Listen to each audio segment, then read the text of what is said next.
What's happening, all you Minties? Uncanny Omar here from Near Mint Condition, and today I'm here to talk about the official handbook of the Marvel Universe Update 89 Omnibus from Marvel Comics.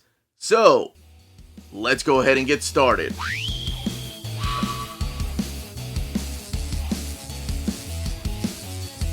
Before getting started, I want to give a huge thank you to David Gabriel and the fine folks at Marvel for sending us an advance copy of this Omnibus. This Omnibus is due out in the direct market and book market on December 27th or 28th, depending on where you get your books and, of course, how late some deliveries are because of the holiday season. But that is the due date for this particular book.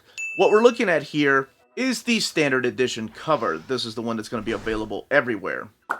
On the left-hand side is your direct market cover, and they do have a different spine design. Both of these covers are provided by Ron Frenz.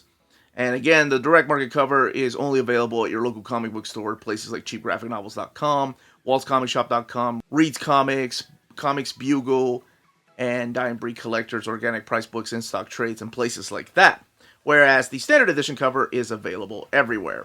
Now we're shifting the focus back to this. So this is the third installment of the official handbook of the Marvel Universe. This is the Update 89. And one thing you're going to note when I compare it to the other books is how much slimmer it looks than this huge deluxe edition. The deluxe edition was humongous, though. This is only 8 issues, whereas these were more than 8 issues. This is the original one here, and then about a year and a half later came the updated version. That's what the deluxe edition was. And then we got the Update 89. So what this does is actually add characters that weren't previously discussed in the first 2 volumes, pretty much because they were new characters, like the one on the cover there, Venom, or maybe they just forgot about. And then there's expanded entries. Here's what the spine looks like with Sinister, and then the back of the book. Party like it's 1989. I can't even remember what that was like. Alright, but here we have the covers. And one thing you're going to note, unlike the previous versions, just using this one as an example, the covers don't connect. They are front and back covers, but they don't connect like these covers do. So that is another difference. Alright, underneath the dust jacket, we do have the flaps right here. The Marvel Universe never stands still, which is true. The creators here and all the artwork that is attached to this project. I'm telling you just a little bit about it. I love these new designs that they have underneath the dust jacket. Really do think they add a certain, flair or something special to the books just by using panels from inside of the Omnis. You have Apocalypse. You have the Destroyer twice. That's because the Destroyer gets 3 pages in this. Alright, we're going to crack this open and talk about some of the characters in here, show you exactly the layouts that they're using, talk about the build of the book. And of course, as I'm talking about a book that came out in 1989, a lot of these entries are outdated. And I'm going to talk about why it still matters to some of us. Okay, let's get this book open. We have some black end paper there. The official handbook of the Marvel Universe Update 89. And for the first time, these books have actually supporting cast members that aren't superheroes or don't have superpowers. Here's all the assistant editors, the editors, of course, the executive editor at the time, Mark Grunwald, and all the people that helped put this together. The writers, Peter Sanderson doing most of the work in here, but he also gets help from a lot of the writers that were writing the comics at the time, including Mark Grunwald. Mark Grunwald just loved this stuff. Here we have the pencilers, Sal Buscema, John Byrne, Kieran Dwyer, Paul Ryan, Mark Silvestri, with a bunch of other artists, the inkers, the technical illustrations here, art enhancers, the colorists, researchers, which was Peter Sanderson, and then the editorial assistants. Here is your table of contents. So this is collected in alphabetical order. I don't know why I almost said chronological order. And where you're going to find the profiles published outside of the handbooks, back here.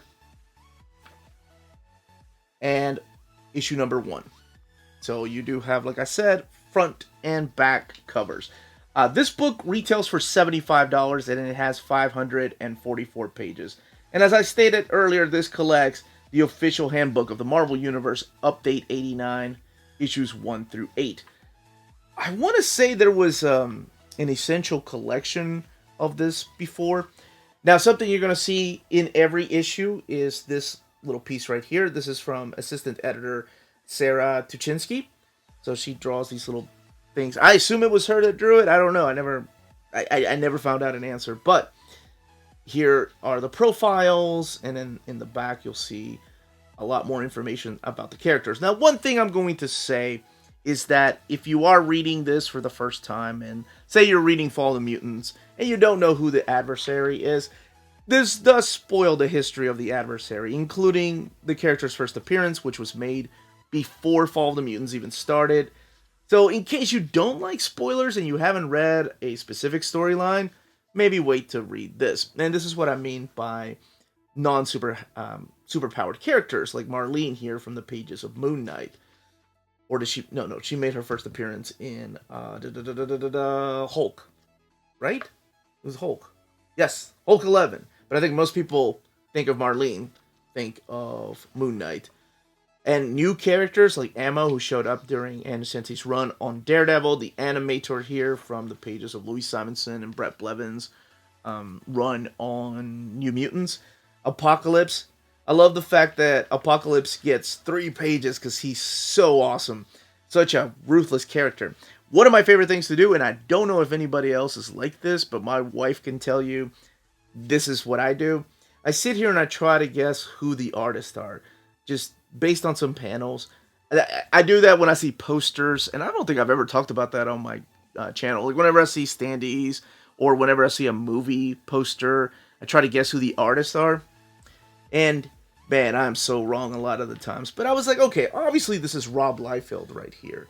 Even though that looks like a Walter Simonson piece, even though that looks like that cover to X Factor, I think annual number 3, if I'm not mistaken, the Evolutionary War, that still looks like Rob Liefeld. And we have a little bit of Walter Simonson. You have some Sal Buscema here, Walter Simonson with Archangel.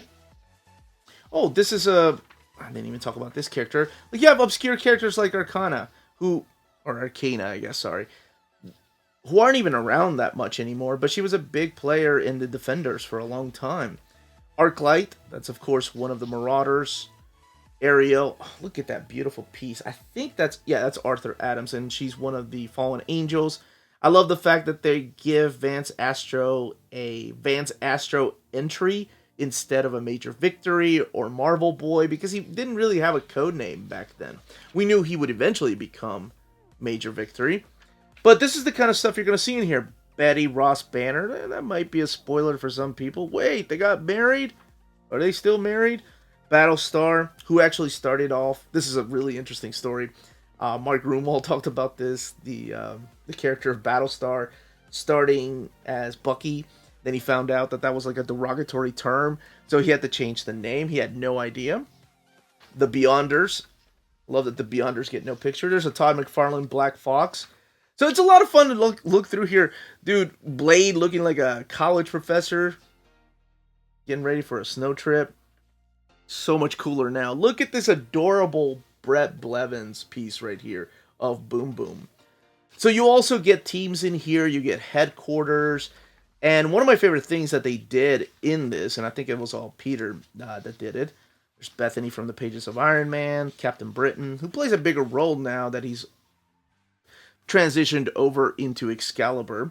Characters like the Cat from Master Kung Fu, and Cat People as a whole. But this is one of my favorite things they do. This is a McFarlane chameleon. Is the data correction. So in the previous volumes, they tell you, the wrong weight, for example, or the Masters of Evil affiliation was wrong when talking about the Black Knight or Black Panther. I love the fact that they add aliases and make corrections, because that's the title says, the Marvel Universe is forever changing. Then we move on to issue number 2, and I'm not going to go through each page, even though this is really fun. With the Champion of the Universe, I just talked about that guy in the Marvel 2-in-1. But here's another piece again that we see from Sarah. So it's things like that you're going to see through here. There's Chance, 2, the second, because Chance 1 was a character that appeared in Web of Spider-Man. So here you have real names. If it's unrevealed, they won't put it there. Occupation, the identity, secret, legal status, other aliases, place of birth, marital status, known relatives, group affiliations, the fallen angels, and base of operations, and the first appearance. So this tells you everything: the height, the weight, the power, the strength level. This is the stuff, like I've mentioned in my previous overviews, that pretty much solidified your argument against your friends that Juggernaut is stronger than Sabretooth and things like that. I love the fact that Lila Cheney is in here. She was one of my favorite underrated characters. Comet Man, who I haven't... Gosh, I think he appeared in the pages of Comet Man. The Crazy Gang. Okay, this is another fun thing, and I think I may be alone here. My brother, he was like, okay, you're a big X-Men encyclopedia or Marvel Comics encyclopedia. So he was like testing me, and he's like, name me 3 of the Crazy Gang. And for the life of me, when I'm put on the spot like that, I was like, oh my gosh, the guy with the green hair, the Fat Queen. I don't even know why I didn't go with Alice in Wonderland, because I think I just drew a blank. Dr. Valerie Cooper, of course. D-Man! I love that dude. It's a ridiculous character. Like the Destroyer, this is what I was talking about. He gets 3 pages. They love that character. Dr. Bong, soon to be a major motion picture from Sony.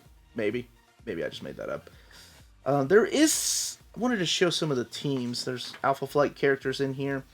And really it shows like the time period we were in with the type of characters that they chose, because a lot of these characters you don't hear about anymore. There's Excalibur, still rocking it to this day with the Alan Davis piece, but there's Fallen Angels, for example. This was an 8-issue limited series by Mary Jo Duffy. And, I mean, I think most people did not like it. I'm not even going to say it was divisive. Like, there's no split 50-50. I think most people that I've ever met and talked to never liked this series.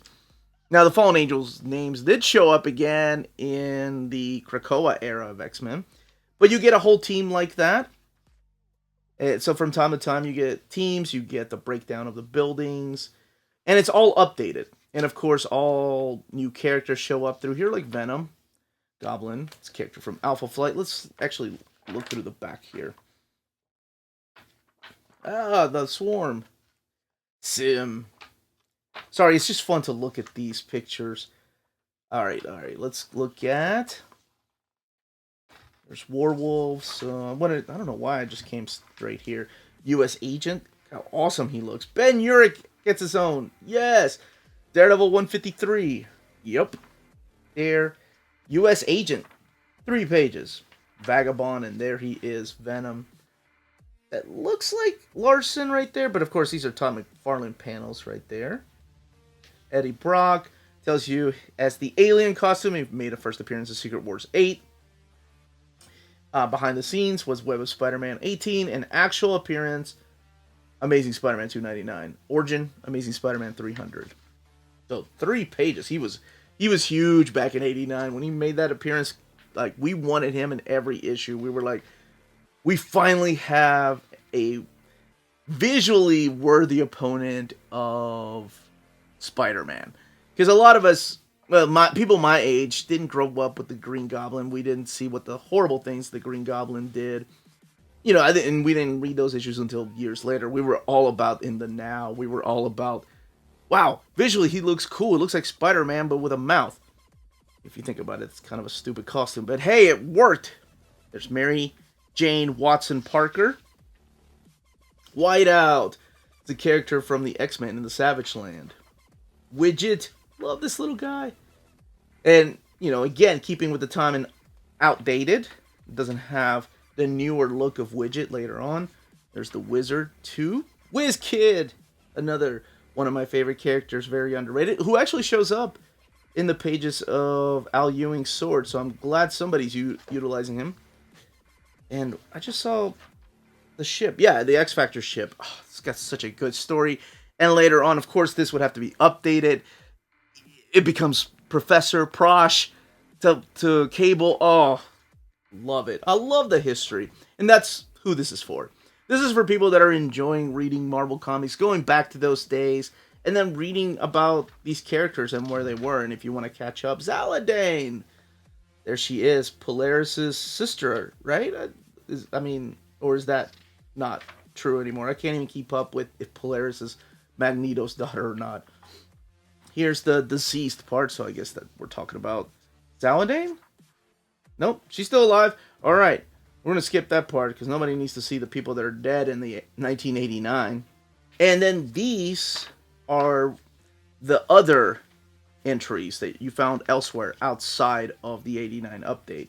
Like, this is from DP7, so this is New Universe stuff right here. Cyforce, this is mainly from New Universe, so they had it printed in their book. There's Star Brand, who some of you may be familiar with from either Jonathan Hickman's Avengers or Jason Aaron's Avengers. Hawkeye, what's he doing back here? Just randomly throwing in Hawkeye? Alright. Yes, the iron armor. So, some of these things you have seen, and a lot of the stuff is new for the update. Like, Archangel now. Red Ronin! Yes! There's X-Factor, and the characters that make up X-Factor. And then this is, it's the preface by Mark Grunwald. Yes. I married an English teacher, and let me tell you, for years I always called it a preface. She loves correcting me. Just as much as you all do when I butcher someone's name. Captain Britain looks all weird in that outfit. Marvel Universe update. And then, yeah, so there was an Essential. Infectia with Iron Man. What? Okay, this is the original cover from Marvel Age 75. No Captain America, John Walker, was replaced by Byra on the final cover. Oh, okay. Though Walker was originally planned to be profiled as Captain America in issue number 1, when he became U.S. Agent, his profile was retitled and moved to issue 8. See, they were updating it constantly. And then you have original art, like Moon Boy there, and the Wild Boys. End paper, alright, let's talk about the binding and build. 544 pages, sewn binding, and there's that eye. The book is printed at the iMac printer. So in this particular example right here, I just wanted to show some of the art bleeding through. Sabretooth and Sinister. Why did I skip over those guys? Because I can't go over every page, especially if there's color. And you notice it a lot more here because of the entries. I mean, every entry has big, giant white space. Moira, boy, that needs to be updated. So you can see some of the art bleed through from the other side. So I did want to point that out. For the people that it bothers. For those that it doesn't bother, I guess it doesn't matter. But yes, you can see some of the art come through from the opposite side. Okay. That, as they say, is that. If you're interested in purchasing this book, don't forget to check out our sponsor, cheapgraphicnovels.com, your online home for graphic novels and collected editions up to 50% off cover price. They have excellent shipping and prompt and helpful service. Check out their bargain deals for up to 90% off cover price. And don't forget that CGN also takes pre-orders. That way you don't miss out on the hottest releases. And they are currently running a special promotion for you Minties. If you're a first-time customer, after receiving your order confirmation email, reply back to that email and let them know Near Mint Condition sent you their way. They will then apply a free shipping promotional credit to your next order in the US. Cheap Graphic Novels, your source for the hottest books with the kind of deep discount, quality shipping, and customer service that will keep you coming back for more. And that was the content, the page count, and build of this omnibus. Let me know in the comments down below if you are picking it up, if you picked up the other 2 Omnis, if this is your type of book and you want to see the other editions like the Master Editions come out or the Ultimate Universe. But I would love to know all those comments down below. Don't forget to smash that like button and subscribe if you haven't subscribed yet. Ring that bell for notifications. We are on Patreon and Spreadshop, amazing ways to support the channel if you can do so. And more importantly, everyone, stay healthy and safe out there. Much love.